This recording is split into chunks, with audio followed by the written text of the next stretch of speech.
welcome to the CCDA podcast. My name is Sarah Callen. I am the Communications Coordinator at CCDA, and I am your host for this episode. Today, we will be discussing multilingualism, what it is, why it's important, and how we can move toward embracing multilingualism in our churches and organizations. But I'm not alone for this conversation. Thankfully, I have some very special guests joining me, Emanuel, Ricky Padilla, and Dr. Itzel Meduri. Ricky and Itzel, thank you so much for being here. Would you like to introduce yourselves? Thank you. Yeah, well, I'm a Spanish professor and chair of the Modern Languages Department at Biola University, where I teach second language and heritage language learners. So, heritage learners, for those of you who might not be familiar with the term, are students who have a familial connection or community tied to the minoritized language, in my context, Spanish. So typically, these are students who grew up speaking Spanish, Korean, Mandarin, etc. at home, but may not have received any formal instruction in the language. And I'm actually a heritage learner myself. So I was born and raised in Los Angeles to Mexican parents. I grew up speaking Spanish at home and in my community, but I didn't receive any formal instruction in the language until I was in high school. And I am also the mother of two beautiful kids, Chito and Camila, who my husband and I are racing to be trilingual in Spanish, English, and Italian. Trilingual, what a flex. Sarah, CCDA, thanks for having us. My name is Emanuel Enrique Padilla. If you've heard me say this before, forgive me, but my family didn't know English at the time and thought that the best translation for Enrique was Ricky, and I've been Ricky ever since because my dad and I share the same first name. And so I've always gone by the bad translation of my middle name. If it were translated correctly, it would have been Henry. Don't call me Henry, no one's ever done that. But I am president of World Outspoken, an organization that started in 2018. We exist to provide resources and offer training related to questions of cultural change.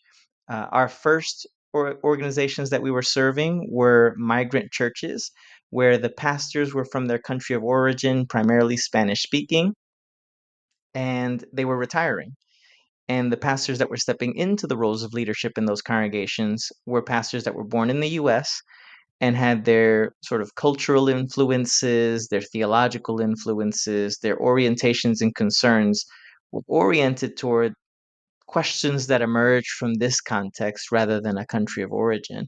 And that was creating some pretty significant conflicts between the incoming pastor and the existing culture of the congregation. And so World Outspoken started doing that kind of work. We've been doing it ever since. And one of the things that it's a joy that we get to do is we get to have scholars and residents that represent the communities that we've been serving, the congregations that we have been training and offering resources to, and Doctora Meduri is one of those scholars that has been a huge help to us when we've been navigating questions of language. Great. Thank you both for being here today and even just raising this topic as something that we should be talking about. So, to start off the conversation, can you guys just let us know what is multilingualism? Yeah. What is it? Yeah, great question. Well, in simple terms, it is the ability to communicate in more than one language. And I want to add that this is actually a very common global phenomenon, with more than half of the population speaking more than one language. Unfortunately, despite the fact that here in the States we're known as a nation of immigrants, only 21% of the US population is multilingual. And that is because as a country we do a very poor job at maintaining languages. So there is a running joke that goes, what do you call someone who knows two languages? Do you want to guess? What do you call someone who knows two languages? Bilingual. You're scared, right? What do you call someone who knows three languages? Trilingual. Trilingual, yeah. And what do you call someone who only knows one language? American. Itzel is trying her bits on us here. She's gonna go Saturday Night Live after It's this. good. This is a So running joke. It's not my joke, okay?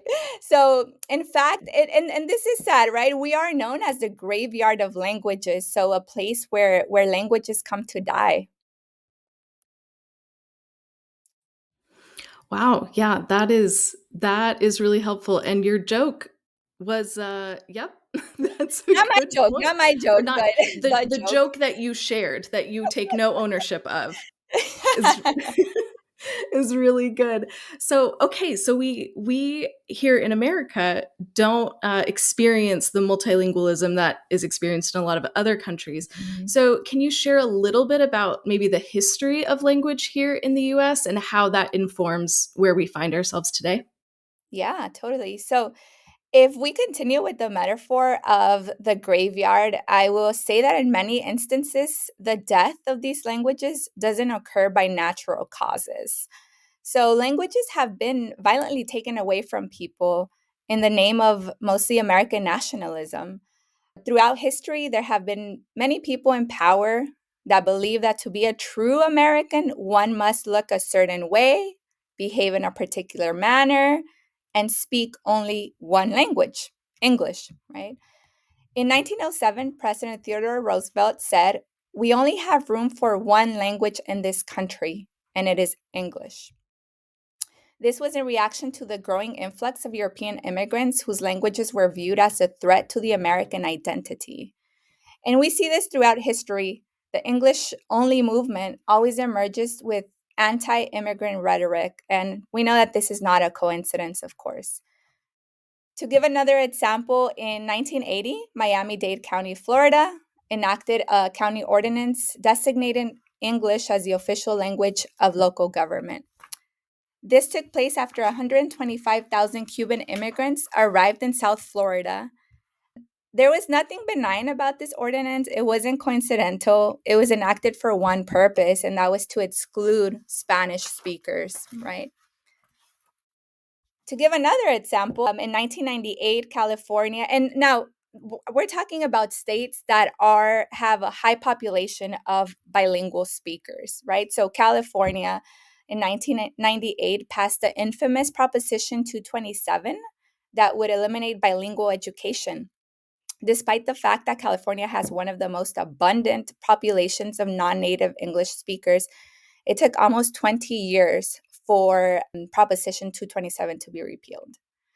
Again, we see this, and it was a reaction to the influx of immigrant students in the public school system.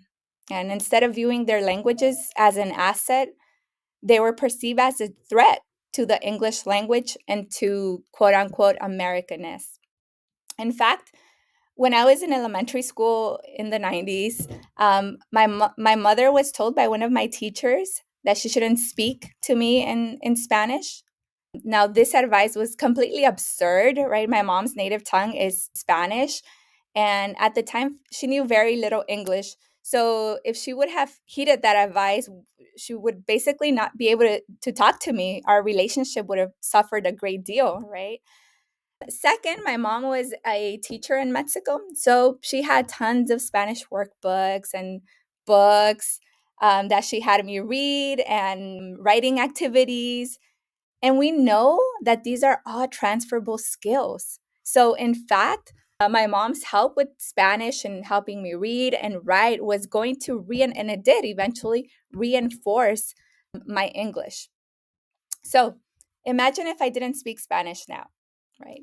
Well, for one, I wouldn't be a Spanish professor, of course, but also I wouldn't be able to communicate with my family in Mexico, with the many Spanish speakers that I encounter here in the States and around the world. I wouldn't be able to pass the beautiful gift of bilingualism to my children. I would be disconnected from my community, Yeah, right? When languages are buried, whole generations suffer. there's a And rupture in that. yes, yes, definitely. I don't want to bombard you with examples. We have a lot of them, but I'm going to give you just one more. This is a very symbolic. In Blackwell, which a segregated school in Texas that was designated for children of Mexican ancestry, a symbolic burial, going back to the graveyard metaphor, a burial of the Spanish language was performed. And it was called the Burial of Mr. Spanish.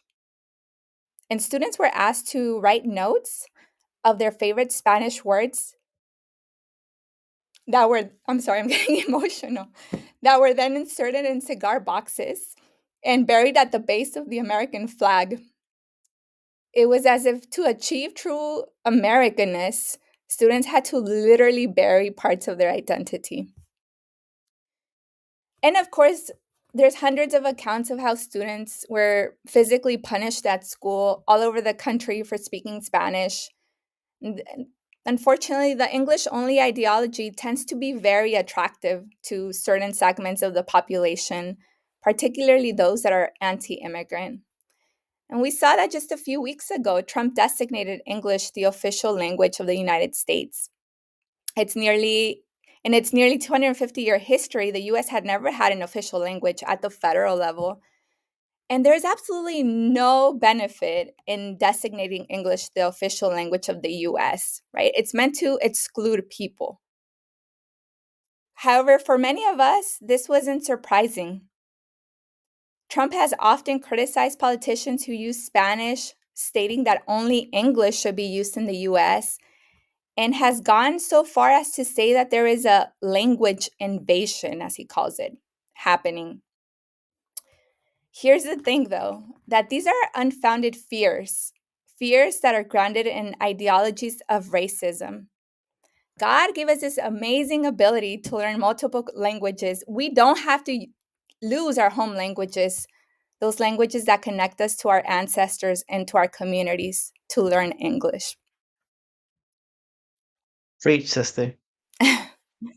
I just want to add the kinds of ruptures that Itzel is talking about, they get exported from the US. And so, for instance, when the US took over possession of Puerto Rico in 1898, they did designate English as the language of the island, of the archipelago, I should say. And it wasn't until the 1950s when Puerto Ricans had really had enough of that was removed. And Spanish became a formal option for folks in school systems and in legal systems. And so the US has had a propensity to export this monolingualism that our government perceives to be the best solution to integrating diverse peoples, right? It's worth noting stressing what he said that this is an expression of a kind of nationalism, a kind of imperialism, right?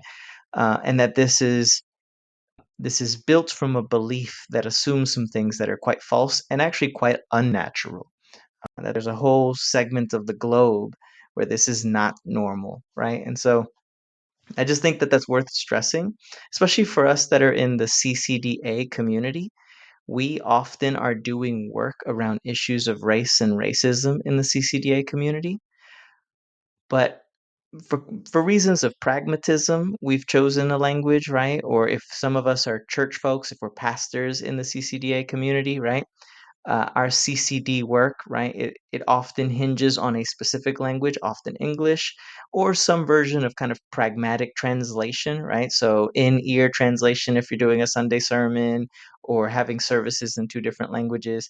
But those very practical ways of getting around this often don't address the histories that shape the kind of racial hierarchies that now are cemented in our communities, right? And so for the CCDA, it's really interesting to me that while we are very committed to addressing and confronting issues of race and racism, language is often kind of tertiary or very practically addressed. And the questions around multilingualism often don't come up or emerge outside of practical concerns. The history that Itzel just showed us, that just taught us, right, suggests that as part of our CCD, as part of our community development work, it's actually quite Christian to also think about multilingualism and speaking in multiple tongues, right? So that's all I wanted to stress as we thought about some of these questions of race and the history that got us all the way to the point where President Trump would exert the kind of influence that he has to make English the formal language of the land. Yeah, thank you both so much for sharing all of that and giving us a peek into the history of monolingualism here in the US. So, Ricky, as you said, this should be something that is important to us at CCDA who are caring for people and working for the flourishing of our communities and neighborhoods. But this still might be like a new concept to some of the people listening. So, can you share a little bit more about what multilingualism can look like in the church instead of monolingualism? Yeah, so I'll speak to the theological pieces. I think it's worth noting that Itzel can also give us some kind of the practical insights as well. But I'm going to borrow an example from someone that we all know and love in the CCDA community, Sandra Maria Van Opstel, right? In her book, The Next Worship, she tells the story so you can also read it there, right? But I'll also share some examples from my own communities as well. Itzel has already talked about the ruptures and alienations that come up, right? The ways in which forcing people toward a kind of monolingualism can break significant breaks, generational breaks, community breaks, breaks that can really negatively and even to some degree traumatically hurt people, right? So I think that has been clearly stated. But there are other ways in which the kind of racial hierarchy around languages can really shape congregations. So to draw the example that Sandra talks about in her book, right? A suburban Anglo church that primarily sings in English in the worship service might hear Middle Eastern languages. And because of the ways those languages get portrayed and imagined in the news cycle, they might fill in all kinds of images about the kinds of people that speak those languages, right? So for a church to choose to sing, for instance, a worship song in Urdu or Arabic, right? In one of these Middle Eastern languages that most of the suburban community around them would fill in certain images with, right? To sing those worship songs and to say they're actually practicing siblings on that side of the world, Christian siblings that we are singing in solidarity with, right? Speaking of solidarity in these moments and these times is really important when it comes to questions of the Middle East, right? But to sing that way is an act of discipleship. It's a way of re-narrating that language for the congregation, right? For people to start to hear the language and have very different kinds of images come up to their minds, right? So it's an act of discipleship as much as it's an act of resistance, as much as it is a declaration that actually these languages should not be demonized, nor should the people that speak them, right? And so those are some of the practical concerns. Again, like I said before, as part of the CCDA philosophy, right, we often address issues of race. Language is a key component of those issues. Our the racial hierarchies that we're working to resist assume something about language too, not just about phenotype, right? The way that people look, not just about physical differences or even cultural or ethnic ones. Language is also a part of that. And that's why it's important that we think about language even when we are in spaces that feel more homogenous or more single language in their output, right? Even in suburban places where we're only addressing English speakers, there might be good reason to sing in other languages or good reason to encourage people to speak more than one language. Itzel, I don't know if you wanted to add to that or if I've missed something in sharing that. Yeah, well, I wanted to talk a bit about my Latino students in my SPAN 100 and 200 classes. So these are classes that are for beginner Spanish. Students who don't know the language, they're learning, the basics. And many Latino, we know that in the States, 30% of Latinos don't speak Spanish. So, of course, along with my white, Asian, and other students, I have some Latino students in my SPAN 100 class, and they come in, those students, with usually a lot of shame. Like, I look a certain way, I have this last name, but I don't speak Spanish. And please don't expect me to, right? Because many times in society they are expected to know the language, and they carry that shame with them, not understanding the histories that might have contributed to the fact that their language was lost, right? And many times I encourage them to have these conversations with their family members, and they find out, yes, that their grandma was punished at school for speaking Spanish. And so in order to protect the children and grandchildren, these families decided not to teach Spanish to their children and other languages as well. The other part, Ricky, was how egocentric we are in our nationalist views, right? And how instead of seeing languages and people from diverse parts of the world as real, like, opportunities, assets, we view them as threats, right? We think that they have much that they can learn from us, but that we have nothing to learn from them, right? This lack of humility.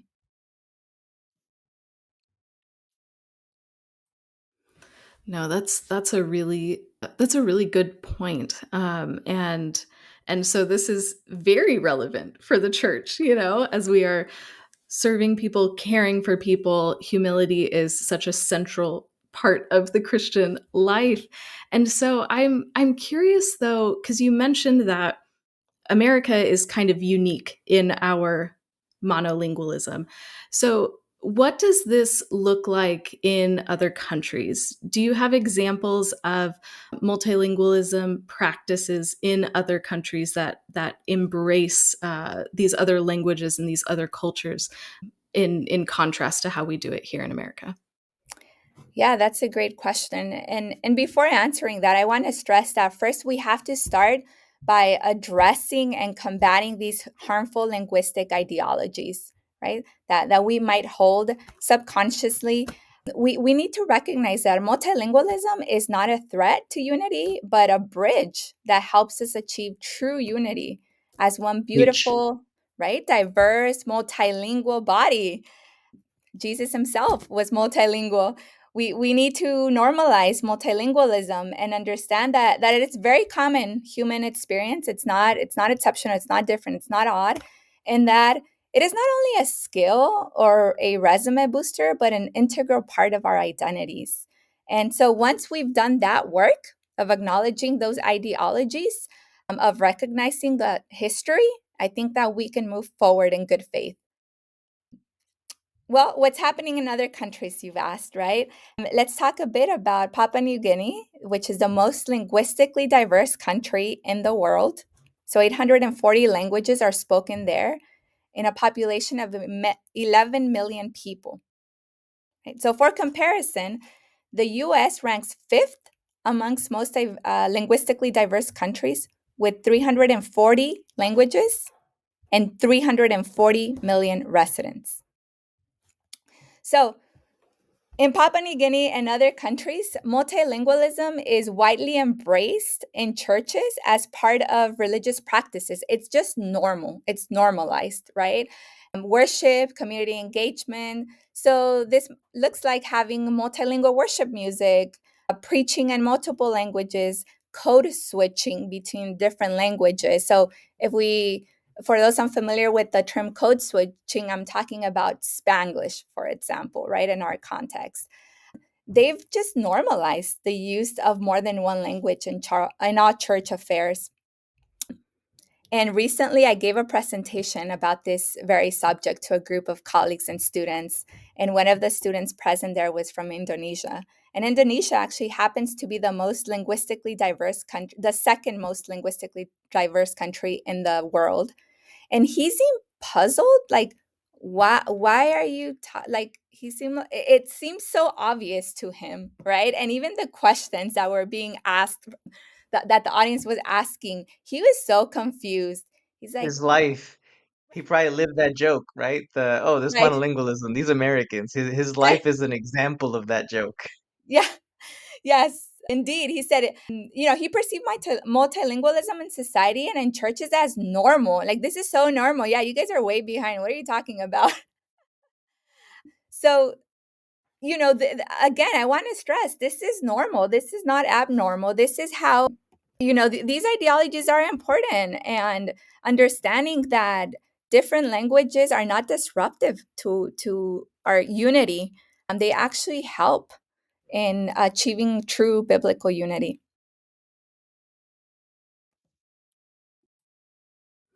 Yeah, that's so great. It's that picture in Revelation of everyone worshiping in their own tongue and all of that, and it's not Yes. it's not divided, but we are united together even though it looks different from person to person. That's such a Yeah. beautiful image. Sarah, if I might add to that image, Mhm. I was in Spain some 15 years ago, and I went to a church that was a Brazilian diaspora church. And so a big chunk of the service was in Portuguese, but parts of it were in Spanish and parts of it were also in English. I bring that up because one of the assumptions of that service was that everyone was in the practice of learning a language. So I bring that up because in our church practice here in the US, we don't often think of church community as a space or place where language formation is part of the practice, right? So for instance, I experienced this in the US accidentally. I'm Puerto Rican. I went to a Pentecostal church growing up that was primarily Puerto Ricans. And it was actually the church space that helped Spanish to survive in me, right? As schools were still operating out of that Barry Mr. Spanish mindset that Doctora Meduri earlier raised, as schools were sort of forcing language out of a certain body of people while also encouraging a very different body of people to learn that same language, right? White students should learn a second language, brown students should get rid of that language, right? While that was happening in school, church actually helped to keep the language alive. Most diaspora churches, like the one that I grew up in, don't often think out loud about that aspect of church experience.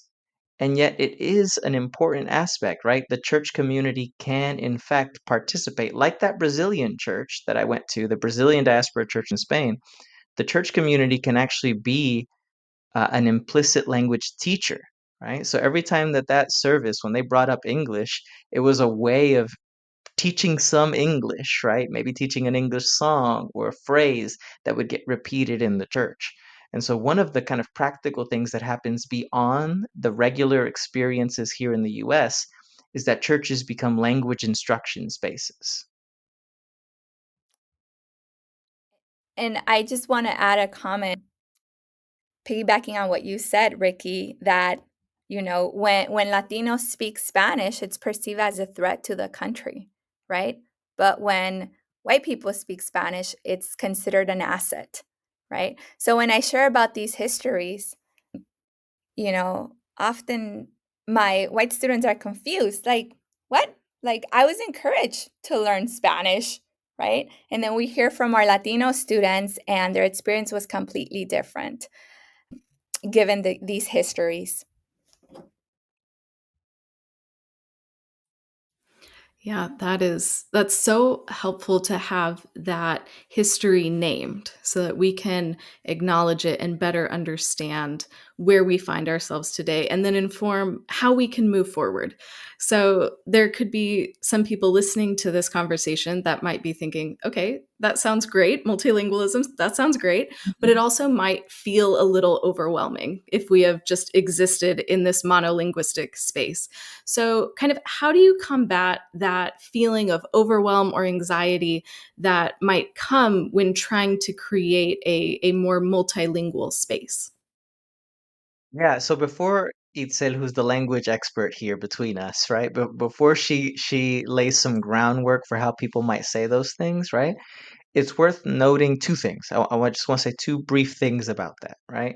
First, because churches have made language a kind of practical concern, we often don't think of church discipleship as a way of naming the kinds of histories and ideologies that we've already discussed, right? Henry Harris Jessup, one of the most famous U.S. missionaries to leave the U.S., one time here in Chicago said, "There's been no greater mission given to any other part of the church than the mission that God has given to the English speaking part of the church," right? In other words, we are the leads in all of this, right? So churches need to do more than think of this as just a practical concern because the church has been involved in establishing the kind of language hierarchy that we've been talking about. So that's the first thing. The second thing, The very fact that our palms get sweaty and our anxieties go up when we say something like, when Doctora Meduri and I say something like, churches can be places of language learning, and churches should be encouraging people to practice languages they don't yet know or control very flexibly, right?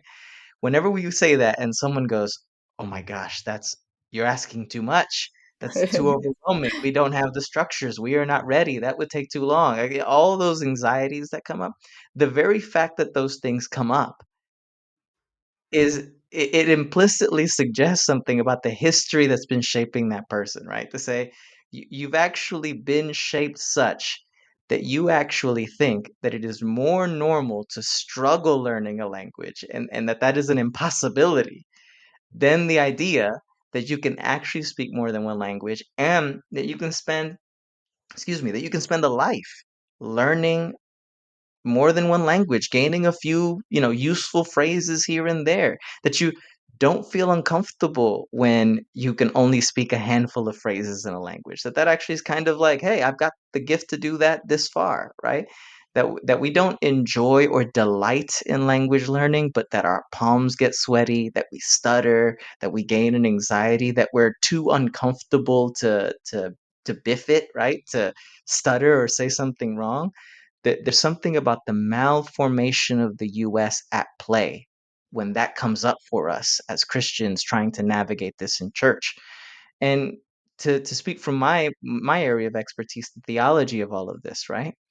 It's worth noting that Pentecostal Spanish speakers in the US and in Puerto Rico, they actually, when reading things like Acts 2, for instance, they found Acts 2 to be especially liberative to non-English speakers, right? So within churches and denominations that assume the language hierarchy, right? That assume that English was preeminent over all of the things, right? Spanish speakers within those denominations that had a charismatic or Pentecostal bend started to see in what happened in Acts 2, in the fact that when the Holy Spirit descended, the apostles and everyone else present stepped out onto the streets and they were sharing the message of the gospel. And those that were around that were on pilgrimage in Jerusalem heard the message in their tongue, is what Acts 2 says. It's not that they understood all of a sudden the classic Hebrew that might have been spoken by the apostles. It was actually the other way around, right? The apostles spoke and they heard it in their tongue. The apostles, Acts 2 says. For Pentecostals, think, for instance, 1933, the revival that happened in Puerto Rico. They read something like that and go, actually, we have the right to speak our tongue. And in 1933, as part of that revival, they started creating a hymnal that was specific to the Puerto Rican Spanish being spoken, to the histories and contexts that shaped them, right? To speak to hurricanes and health crises that had affected Puerto Rico in 1932 and the years prior, right? The theology bit is as important as the ideology bit, right? To say, actually, there's something in our Christian tradition that prompts us, that invites us to be the kind of neighbors that will speak the tongue of the other, right? And for Puerto Ricans and other Latinos, this gave them a kind of liberative self-determination, the kind of agency that said, we can speak our own tongue, and that is actually good. And speaking the tongue of the other is actually part of the Christian practice of hospitality.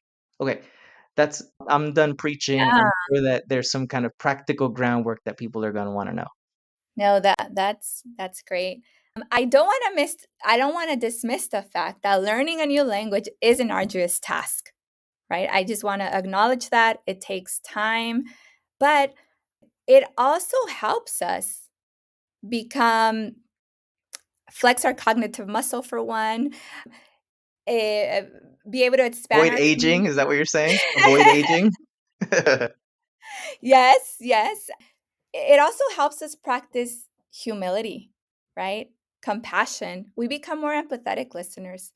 So, ironically, a lot of the people that criticize immigrants for not learning English in the time that they think they should, they're monolinguals. Right? They haven't experienced learning another language, and so they don't realize that it takes time and it takes effort and a lot of practice. And so when we enter that space of learning another language, we realize that it doesn't occur overnight, right? We realize that we can be considered also legitimate speakers of a language without speaking as a native speaker, Itzel, can I right? give a quick example of that? That kind of Yeah. humility that you're describing? You Yes. know, a lot of churches will do the in-ear translation thing as a kind Mm. of practical way of getting around translation. And there are very good reasons why churches have moved in that direction. I don't want to dismiss some of the economics around that and some of the challenges that come up when churches are trying to practice in a multilingual space, right? But one of the things that we've encouraged at World Outspoken is to do what I don't have a better word for it. We've called it dynamic inversions, right? Where you literally flip it and you have a Sunday where actually the least dominant language is the one that's dominant on stage, where everything Mm. is sung in Spanish, preached in Spanish. I'm using Spanish because that's the language of our context, right? And the people with the things in their ears are the ones that are the English speakers, right? And all of a sudden they are experiencing the kind of discomfort of having the thing in their ears signal that they're not the ones that speak the language from the stage. They're experiencing the kind of awkwardness of having to hear one language in one ear while having to focus on another to understand what's happening, right? So that's some of the humility from a practical kind of discipleship perspective that churches can practice as a community. That kind of gives an example of that. Yeah, no, that's great. And then, well, to offer a practical example or an idea of what can be implemented in churches, I I had students, so at university context, I had students pair up with people that were learning English. So my students were learning Spanish, their conversation partners were learning English. And so for 15 minutes, for the first 15 minutes, they would speak exclusively in Spanish. For the next 15 minutes, exclusively in English. And that helped, of course, to develop their skills, but it also put them in positions both of power in some ways and powerlessness, right? Where they were the where they felt very comfortable speaking their native tongue, and then right after they felt the discomfort that the other person felt right before, right? And ultimately we learn languages to be in community with one another, right? We learn languages in community. So any opportunity we can have to foster these spaces, whether it's movie nights, also getting people comfortable with just hearing other languages, right? Not moving them away from this attitude that it's threatening me or my country in some way. Normalizing them listening and hearing to other languages is important. Language. So I call this language exchange partners, where we give a language and we take a language, right? So that's Churches can do that in testimony nights, right? They can have people sit down for a small group and share their testimonies yes. in the language that they least control, or that exact activity can be practiced in a church setting. Sorry, it said. Yeah. No, that's great. And I think again, it. And guess what? It's not only instrumental. It's not only like, okay, I'm just talking to this person to learn this language. I'm also connecting. I'm also connecting with that person, pursuing shalom. That's And so great. And I love how much of that touches on, like you've said, humility and empathy and all of these things that are so instrumental to not only like the Christian walk, but to us as CCDAs or CCDA practitioners who are working in our communities. And I think another piece of all of this, and correct me if I'm wrong because I am not the expert, but it sounds like all of this, it takes a long time. This is not something that's going to happen overnight, just like you don't learn a language overnight. right. This process of going from monolingualism to multilingualism is going to take time, just like CCDA work takes time. Yes. I mean, Yes. one of the principles, right? Relocation. We expect people to spend, what, 10 to 15 years was the original marker. I don't know if people have changed the way they talk about that, right? But in CCDA communities, we talk about being in a community for a long time, for the long haul, right? And language is a part of that. No one should expect what Itzel and I are describing, the kind of multilingualism we're advocating for, to happen quickly. In fact, we've had people who have sought services from World Outspoken assume that it would happen quickly and get somewhat frustrated when they come up to the realization that this is not going to happen fast, that this needs to be a part of the long-term discipleship vision that the churches take up. Itzel, Yeah. I don't know if you want to add more to that. Yeah. I think it was just assuming that to learn another language is to translate from your native language, right? And so let's just translate everything. No, when you learn a new language, you learn a new way of speaking about things, of God, of your relationships, of, you know, perhaps certain phrases might be socially acceptable in English that are not in Spanish and vice versa, right? So we have to be aware of all these nuances, and it is not as easy as, well, I'll just use Google Translate to communicate and connect with others. And we have so it takes a lot of time to learn a new language. We have to be benevolent listeners as well. We have to be empathetic, humble, compassionate, and realize that we miss a great opportunity when we bury these languages, right? So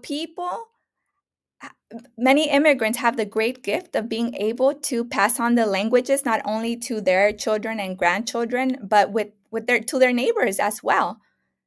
And if we would focus on how beautiful that is instead of, again, viewing them as threats, I think that we could do a much better job at maintaining and increasing the number of people that are raised as multilingual speakers. And before we wrap, I want to remind folks, we some folks might be listening to this that were present at our workshop at the last CCDA conference. And we had a brother pastor from a church, I don't remember his name, forgive me, but he said, we'll remember, he raised his hand, he was like, this is not possible for my church. Like there's just no way, right? Like I'm never going to get up in front and preach a sermon fully in another language. Like that's just not going to happen for me. I struggle with language learning. Something like that was what he said. And I want to give a quick shout out to the senior pastor at my church, Eric Rivera. He's Puerto Rican, a couple generations into being born here in Chicago, so Spanish is not native to him in the ways that it might have been to previous generations, right? And something I love that Eric has done is he's committed to saying things like the big idea of his sermon in Spanish and in English, right? A couple key phrases that he repeats over several Sundays as so that they get comfortable for him, right? That even those things are gains toward the vision we are describing, that is a long-term discipleship vision, right? And so we are certainly not saying that even in 10 years and 15 years that a pastor, it would be delightful if a pastor could in that time take serious learning of another language, make room for it, take some kind of formal education, do some kind of immersion. Those things would be all amazing if pastors can do it. But some pastors won't be able to. And so some pastors might only get as far as a kind of working knowledge of the language and the capacity to go up there and integrate the language into their sermons. Those things are testifying to the kinds of belonging to the other that I think Acts 2 invites us to, right? And so there are other glimpses of that. Yeah. And I would also encourage the use of fluid language practices. So things like Spanglish, which I would say is my native language. If I could have it my way, I would always speak Spanglish in every way and context. And some people are like, whoa, like respect Spanish, right? Or respect English by only speak. Like languages don't have feelings. We don't have to respect. We have to respect the people that speak those languages, right? And so many times those Spanglishes, the Kanglish, they're the way they're how people speak in our communities, and that should also be embraced and celebrated and modeled for us. Yeah, I love that. That's so great. So you guys have given us so much information to digest. We got the history of multilingualism, the theology behind why we should care about it, and some practical tools that people can start to apply to their churches, to their organizations. Are there any other tools or any other, like if somebody is listening to this and they want to take a next step, is there any other kind of thoughts or tools or steps that you think somebody can take who might just be starting out on this journey? Two things, Itzel, you can add as well. The first is we do have a one of the things that World Outspoken offers is online courses that are short, they're contextual, meaning they address specific contexts that the questions emerge from. And we do have one specifically on the kinds of multilingualism that we're advocating for. The course can be found at learn.worldoutspoken.com. The course is titled Lingua Franca. So very easy. I'm sure that we can add the link of that to the show notes and those kinds of things. But learn.worldoutspoken.com, you'll find a course that gives you even more practical tools, some exercises to practice at your church, some ways that you might start heading toward the kinds of discipleship that integrates language questions into the formation of your believers. So that's the first thing, as a kind of practical thing. The second thing I want to say is for those pastors that are thinking, I just need to hire an associate pastor that speaks that language of that, that other group that we're trying to reach. I never want to discourage having pastors on staff that can support people, but I do want to discourage the rush to that, right? The speed to which we want to do those kinds of things. We at World Outspoken have been trying to convince from a practical economic perspective, instead of hiring another pastor, split that salary that you would have paid that pastor and get two part-time staffers at the church that are language instructors in the two languages that are the kind of question in terms of just the two leading ones, right? So if it's Spanish and English, okay, have an English language instructor that's working part-time at the church offering classes in English to the Spanish speakers. That is still a benefit to them, right?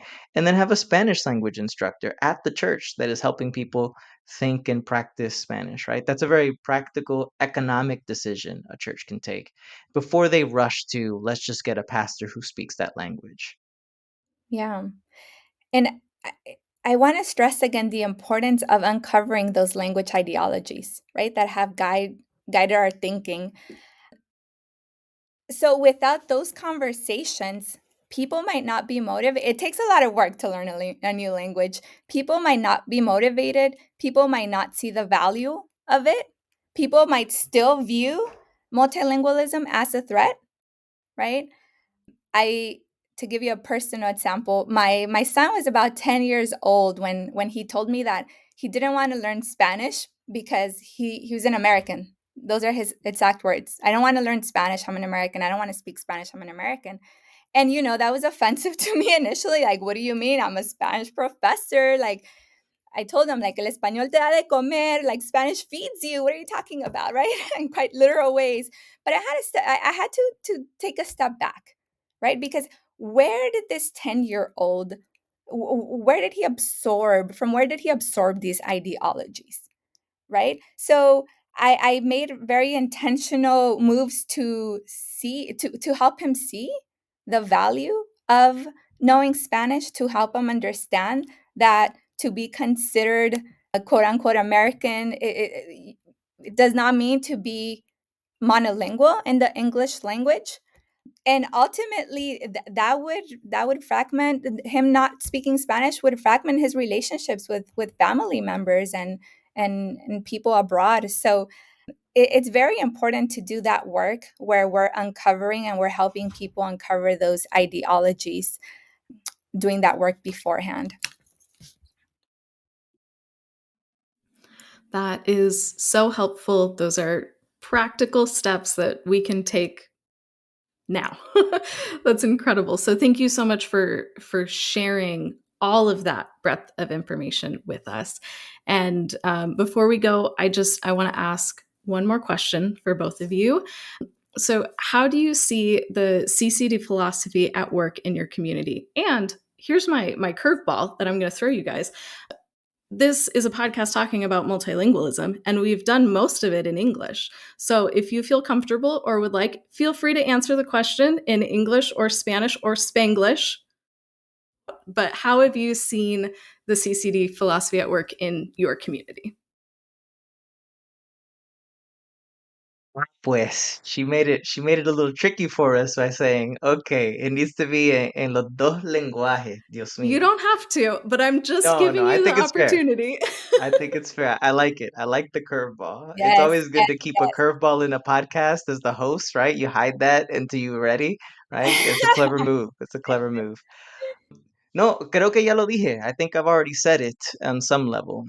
Les recuerdo que parte de la filosofía del CCDA, part of the philosophy at the CCDA, is relocation, right? Llegar a un lugar y permanecer en ese lugar por un largo periodo.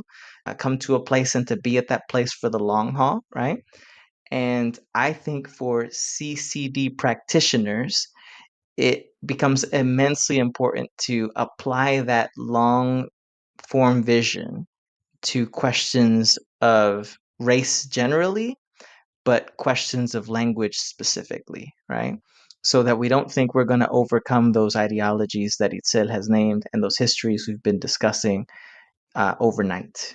Esto se tarda y es una lucha y es parte de nuestra resistencia día a día a día over many days. Yeah.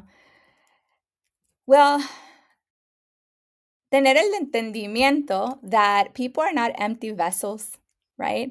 Y que las personas no son nuestros discípulos, son discípulos de Cristo, como dijo el reverendo Justo González.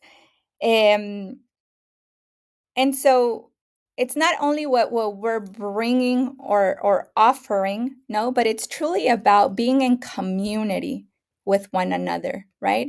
And putting ourselves in positions where we might represent the majority language, but you know, I'm going to speak in minoritized languages, even here in the US, right? Where I have the privilege of, I might only speak English.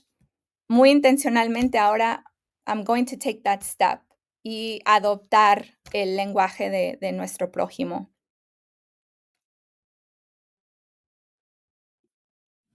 Wonderful. Thank you so much for sharing that. Sorry to put you on the spot, but you did Sarah, great. wait.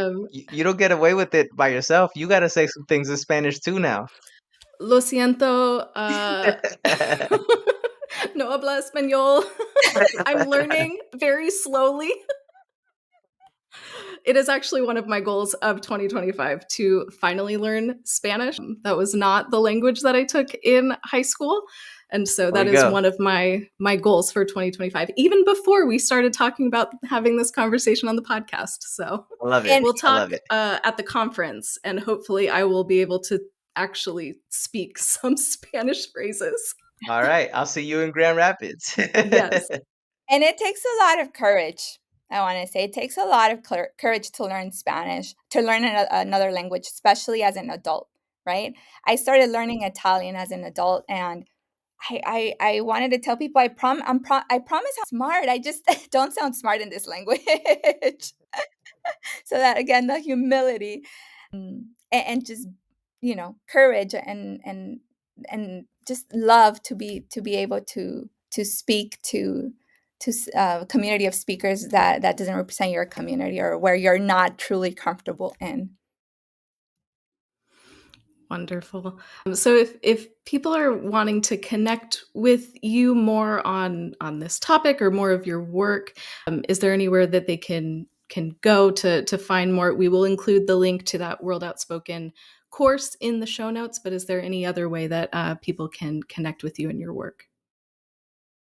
Folks can check out World Outspoken on social media, at least the millennial social medias. I'm not on TikTok, and neither is World Outspoken, sadly. Yeah, you can follow World Outspoken on social media. You can always contact us using the contact us page on our website, worldoutspoken.com. World as in globe, outspoken as in someone who's got something to say.com. Those are the easiest ways. We are constantly doing workshops and trainings around this issue, so you can be kind of following Itzel and I on social media as well, where we'll sort of share where we are, what we're up to, and so those are the easiest ways. If people want to get more resources from us, I encourage them to contact us. We would love to support you as you head toward the vision we've been describing. Awesome. And all of those links are in the show notes of this episode. So be sure to follow World Outspoken for more just awesome content and training and practical tools that you can apply to your context. So thank you so much for listening to the CCDA podcast. And Ricky and Itzel, thank you so much for joining us for this conversation. It was so rich, informative. Thank you for being here. Thanks for having us. If you'd like to learn more about CCDA and get involved, check out the show notes of this episode.